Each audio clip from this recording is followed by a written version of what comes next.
You're listening to Partnernomics Podcast, where we discuss the art and science of developing successful strategic partnerships. To learn more about the suite of Partnernomics solutions, visit partnernomics.com. Welcome back to another episode of Partnernomics Podcast. This is Mark Brigman, and I've got my sidekick with me here, Mr. Tyler Pittman. Tyler, what's going on, buddy? How you doing? Doing good. So we're getting ready to launch. We're going to jump into this second podcast, man. I'm looking forward to sharing some more information with our listeners. Absolutely. Well, I think the main thing with partnerships, and I think where a lot of people get it wrong or see it wrong, especially in business, is that they view partnerships as a cheaper way to get what they want. Mm-hmm. And, a lot of people, a lot of companies, unfortunately, the ones that don't work, the ones that are not successful, the ones that crash and burn quickly are people that take a very me approach, a very self-centered approach. Mm-hmm.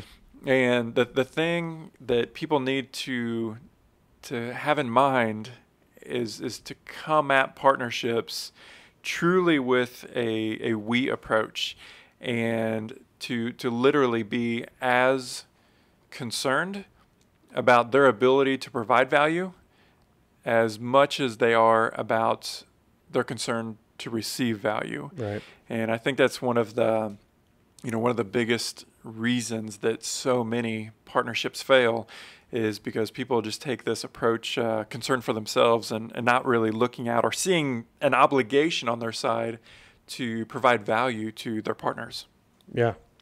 That's, as I've researched more and more, that's what you see is, companies that are partnering together. One, they both need to, have the idea of helping one another, not necessarily only benefiting themselves, or else, they're not going to get very far in their partnership, and it's most likely not going to succeed. Yeah, I've got this little saying that if a partnership doesn't work for both, it doesn't work for either. Right? And there's no such thing as a one-sided successful partnership. It has to work for both, or it just simply doesn't work. Right. So, last podcast we talked a little bit about Partnernomics and the framework that you've put together. I wanted to, pick your brain, dig a little deeper as to, the specific courses and how you came about building these two courses, the topics, and just how you came about these courses that we offer. I think as I always approached strategic partnerships, and somewhere around 400 different partnerships that I architected, negotiating the deals, and then managing those relationships over the course of 20 years now. I always viewed partnerships almost kind of like this world of partnerships, pardon the pun here, but kind of this world of partnerships, I envision like a globe. And you have, one hemisphere that is what I call the pre-contract signature part. So it's everything, going from, hey, we've got this idea, this concept, and this plan, this strategy that, to execute this partnership opportunity, all the way into figuring out who are we going to do partnerships with, right? And, seeing these, what we call partner candidates. How do we find partner candidates? How do we vet them? How do we stack them up to each other? How do we rate and rank them to see which ones are going to be the best for us? And then eventually we have to negotiate the deal, right? We perform the due diligence. We continue to communicate with those, potential partners. But then we start to negotiate terms, and then we come to this moment of truth, the go, no go. Do we want to form a relationship with this company or not? And, that's obviously a very critical and important set of processes that goes into, what we call this pre-contract signature process. But we view that as one kind of hemisphere. And then kind of secondary to that is having like an operations process. So just as your computer, your phone, your iPad, they all have operating systems. Right. Well, I think that companies need to have operating systems for their partnership functions. and that kind of has two different arms. One is for their teams. So how do they manage and build and develop their team of strategic partnership leaders? And then the second arm is the partnerships themselves, Right. Managing those relationships. Yeah. And that just comes back to, as you said, it's all about people and how you interact with one another. And because if you're not getting along and people aren't agreeing, then it's going to make it a lot more difficult. A little fact I wanted to throw in there, a study that I looked at from CMO Council that they conducted, they were asking, CEOs what their challenges or complexities that they face in developing and managing their partnerships. And the top 4 were seeking the correct partners for their company, maintaining the partnerships long-term, negotiating and structuring the partnership agreements, and keeping the partnership mutually rewarding. So, that just ties back to everything that we touch on and the purpose behind why we see the value in creating a toolbox for these companies to go to and be able to, like you said, operationalize those partnerships. Yeah, I mean, so many different companies, and even, work for a Fortune 50. Most companies don't have an operating model. They don't have a model. They don't have a playbook, kind of this end-to-end sequence and series of processes to help facilitate their partnerships. Like we said, all the way from the very beginning of having this partnering strategy all the way through to nurturing partnerships perpetually. Like you said, that kind of that level 4 from that study is, continually ensuring that both parties get the results that they want. They're getting the value out of that relationship that they want. And, Partnernomics, the reason that we had built kind of this full end-to-end process was to provide that to companies. Yeah. Most of them don't have it. And if you have something set on the table, it's a lot easier for people to understand and then to continue to optimize and develop it. But if you have, 1, 2, 3, or in our case, at times 30, 35 people in these different partnering teams doing things 35 different ways, man, it's hard to work out that way. It's hard to optimize that. It's Yeah. hard to understand who is really good and getting great success. Those people that are just innately good at it, but then how do you cross-pollinate? Right. If you have 5 rock stars on a team of 20, how can you set up your system so that those 5 rock stars can teach everybody else? Right. Bring them along with them as opposed to pulling in opposite directions. Yeah, totally. Yeah. So let's talk about the courses that we offer, the SPLM and the 5-phase partnering process. What struck you to develop those two specifically? How did you come up with the elements for the SPLM, the 6 elements we talk about, and as well as the 5-phase partnering process? Yeah, so the 5-phase, I'll take that one first. So the 5-phase partnering process is, earlier I talked about that one hemisphere, that first hemisphere, and that is the pre-contract signature piece. So what we have done is, we've taken this very complex, system of strategic partnerships, this art and science of this world of strategic partnerships, and we've tried to break it down so that people can kind of see the process on paper and implement that within their companies and optimize what they're doing. And so the 5-phase partnering process it's taking that pre-contract signature piece and putting it into a framework that people can adopt. And so phase 1 is the partnership strategy. So it's truly building a strategic partnering plan.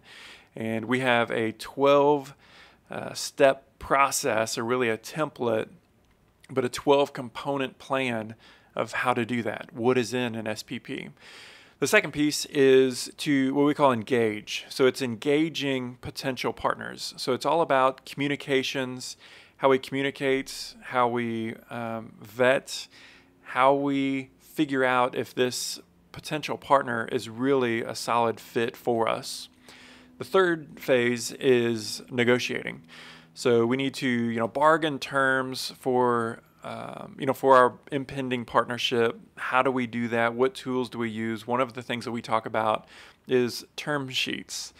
And term sheets, man, it's something that is not widely used, and it absolutely should be. One of the interviews that I did with Bernie Brenner, he's one of the founders of TrueCar, and I asked Bernie if there is one piece of advice you could give to partner development leaders to help them significantly improve their likelihood of success, what would that piece of advice be? And he said, use a term sheet. Use a term sheet, understand what it is, and use it correctly.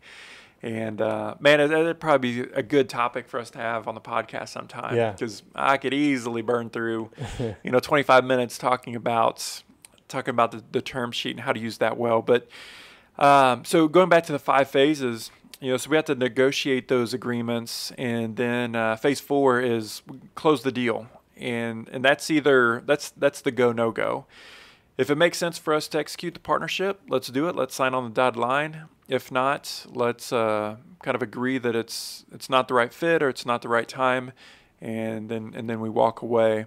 And that leaves us with phase 5, and phase 5 is once we sign on the dotted line, it's time to operationalize that partnership, and then that's when we use or we implement the SPLM, the Strategic Partner Leadership Model, and that's the operations side. Yeah. Which is the other hemisphere, if you will. Right.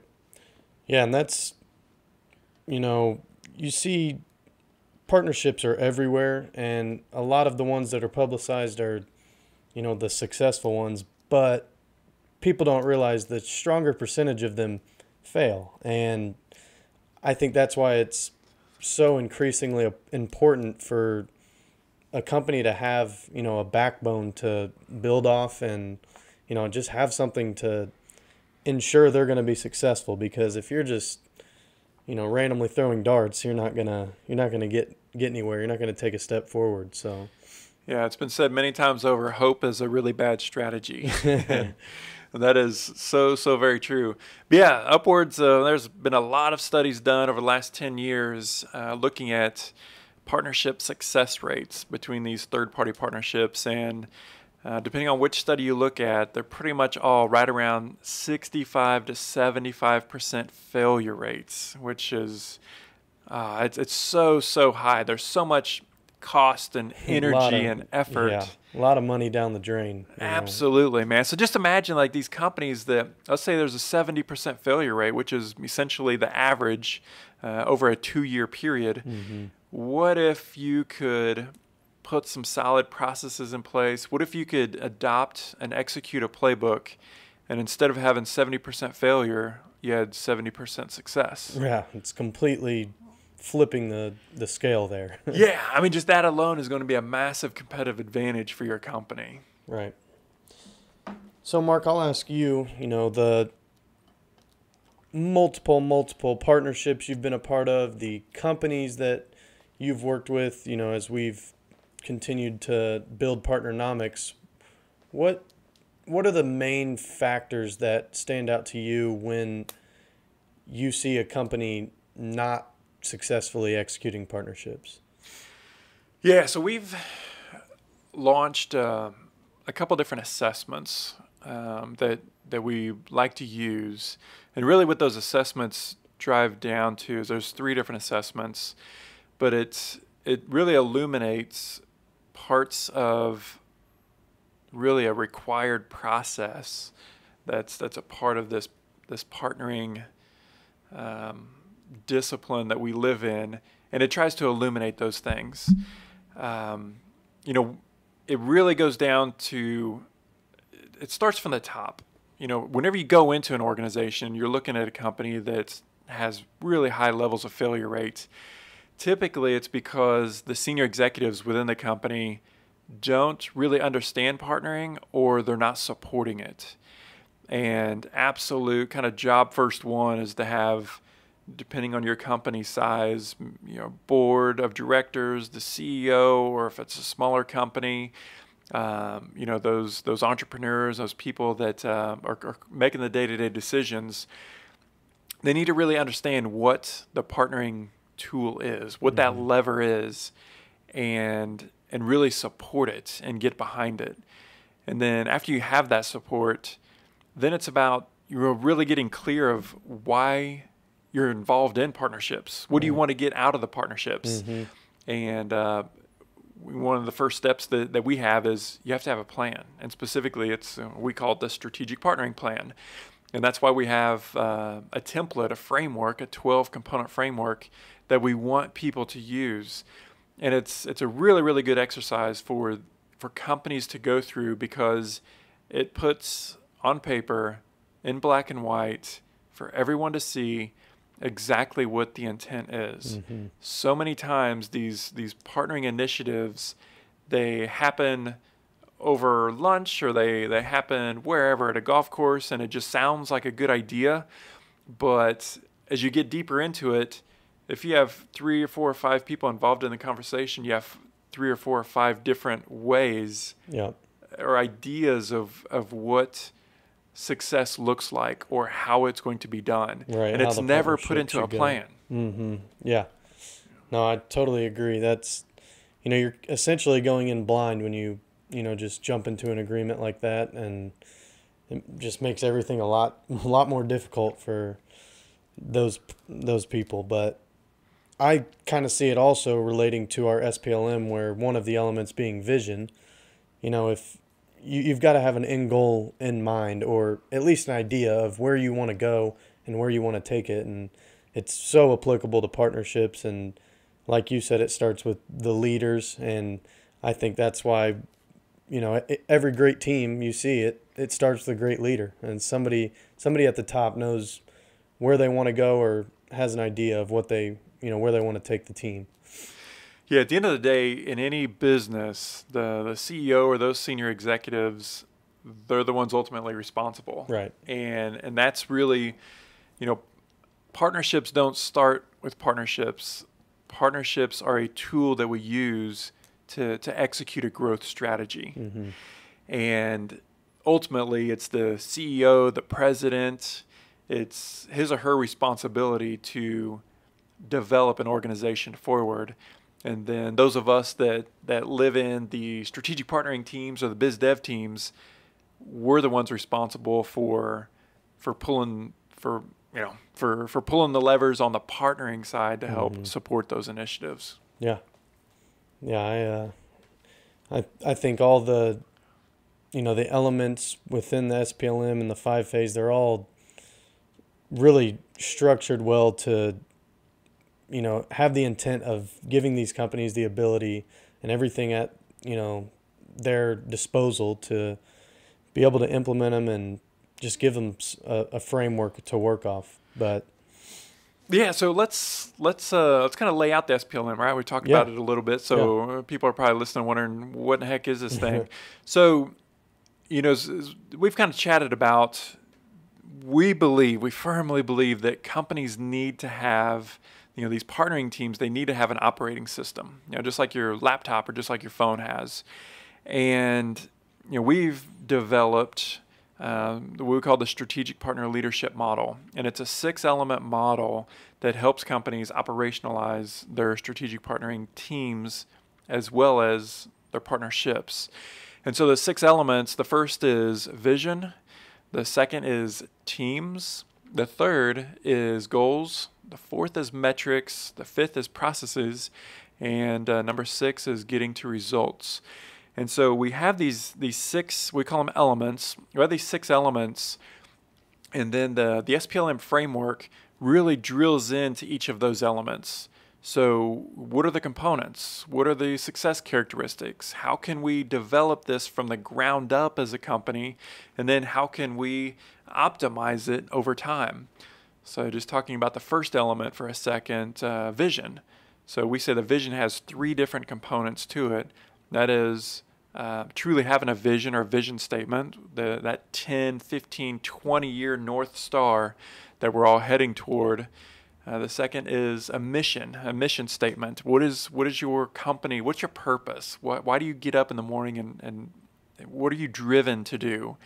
And the mission is really, we kind of think of it as kind of that 2-year, 3-year goal of what you're trying to accomplish. And then that third component is core values.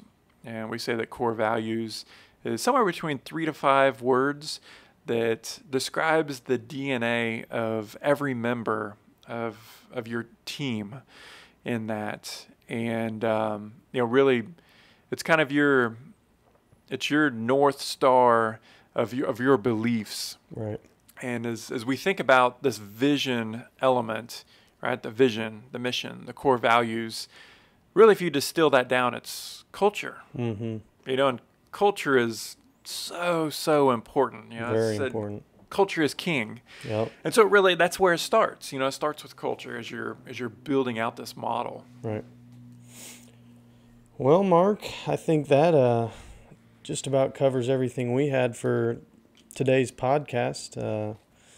Had a good time. It was very informative. I think there's a lot of good stuff that people can take out of, what we have to talk about here and the content itself. So it's amazing how fast these 22 minutes goes by, go a man. little quicker than you expect. If anyone listening has any questions, you can, email them to marketing@partnernomics.com. Feel free to shoot us that and subject those emails anything related to podcasts, and Mark and I can either shoot you back emails to answer them, or we'll answer them on here live and let you guys hear our input. So awesome, man. So the second one is now in the books. In the books. All right. Well, thank you for tuning in to another episode of Partnernomics Podcast. We'll see you next time. Partnernomics Podcast is brought to you by Partnernomics. Learn how to leverage the power of partnership.